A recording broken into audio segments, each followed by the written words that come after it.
El siguiente punto de esta unidad nos pide efectos de la ilicitud penal y de la ilicitud civil. O sea, efectos significa consecuencias, ¿verdad? ¿Y cuáles van a ser las consecuencias? Obviamente van a ser las sanciones, ¿verdad? Vamos a ir otra vez un poco a las sanciones.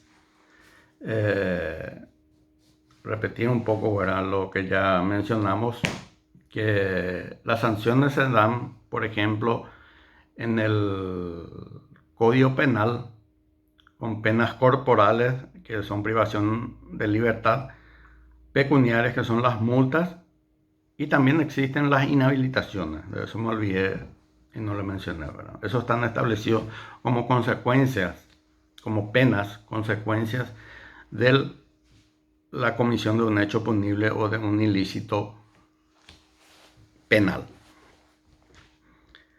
En el ámbito civil, por ejemplo, una de las consecuencias puede ser, aparte de la reparación del daño ocasionado, puede ser la nulidad del acto, por ejemplo.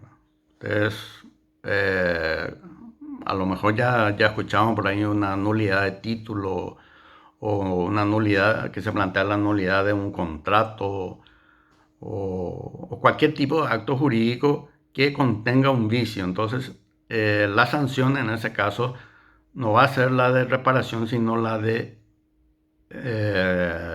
declarar la nulidad, que el juez declare nulo ese acto jurídico y dejarlo sin efecto. Por ejemplo, si es la nulidad de un título que está inscrito en el registro público de propiedades, entonces se declara la nulidad de ese acto jurídico, de ese título, y se dispone la cancelación de la inscripción en el registro público. O sea, se elimina del ámbito jurídico ese título.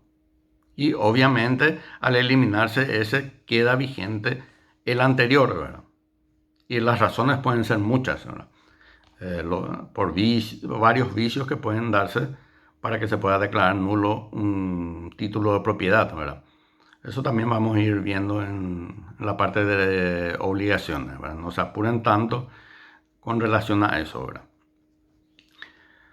Bueno, mediante el restablecimiento de la situación anterior al acto ilícito, es el ejemplo que le puse de los interdictos y la reivindicación.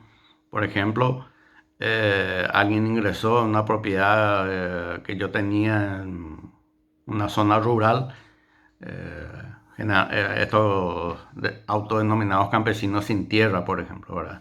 Que muchas veces no son en realidad personas sin tierra, sino son personas que ingresan para que posteriormente el Estado adquiera esa propiedad y se le transfiera ese inmueble y pueda vender nuevamente. O sea, por nosotros decimos, le llamamos de campesinos, de invasores profesionales, le llamamos a esto, ¿verdad? Entonces, la sentencia en este caso no va a ser de nulidad, no va a ser de resarcimiento del daño, sino de restablecer la situación al estado anterior en que se encontraba. O sea, liberar ese inmueble de los invasores. Que al final, sea el tipo de proceso que sea, va a ser el desalojo o el desahucio de esa persona. Si no lo hacen de forma, digamos, pacífica, entonces, o si no lo quieren hacer, entonces se utiliza la fuerza para que el Estado demuestre la fuerza que debe demostrar para aplicar la ley.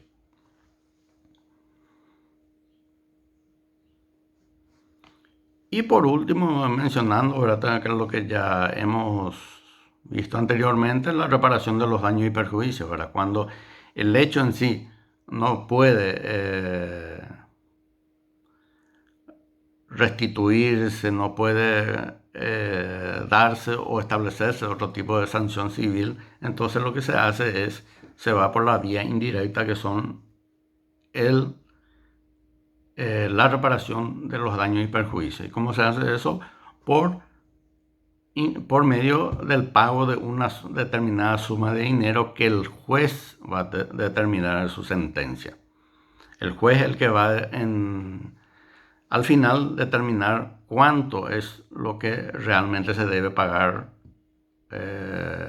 por un daño ocasionado.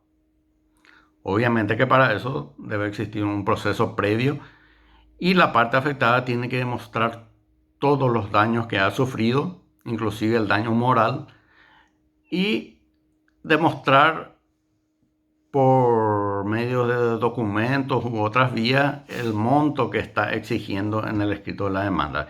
Generalmente en toda demanda, ¿verdad?, de indemnización de daño, los abogados tienden a exagerar en el requerimiento, ¿verdad? Por ejemplo, ocurre un accidente de tránsito donde solamente una parte se vio afectada del vehículo y piden millones y millones para la reparación de ese daño, ¿verdad? Cuando en realidad él solo tendría que traer la factura u otro documento que demuestre cuánto costaría la reparación de ese daño, ¿verdad? Porque después vamos a ver también en la parte de obligaciones que la indemnización no es un medio para enriquecerse. La indemnización es una forma de reparación. Si yo me perjudiqué en 10 millones, yo no puedo pedir 50 millones. O sea, de pedir puedo pedir, ¿verdad? Pero el juez no te va a dar, pues, no va a otorgar esa suma de dinero, sino va a otorgar solamente los 10 millones porque eso es lo que corresponde como reparación del daño. Acá no se está para lucrar por un hecho ilícito cometido, ¿verdad? O sea que el que cometió un hecho ilícito no tiene también por qué perder todo o casi todo su patrimonio por un hecho ilícito civil que cometió, sino tiene solamente la obligación de restituir y pagar el daño que ocasionó en esa medida. Si yo ocasioné un daño por 10 millones, bueno, que se me condene al pago de los 10 millones de guaraníes. Si el daño que cometí ocasionó, surge una suma de 50 millones de guaraníes, bueno, 50 millones de guaraníes es lo que tengo que pagar. No puede ser de que 50 millones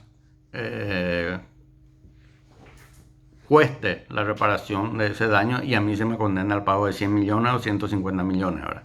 Porque allí entraríamos ante otra cuestión, ante otra figura que se llama el enriquecimiento sin causa, que vamos a ver también en obligaciones, ¿verdad?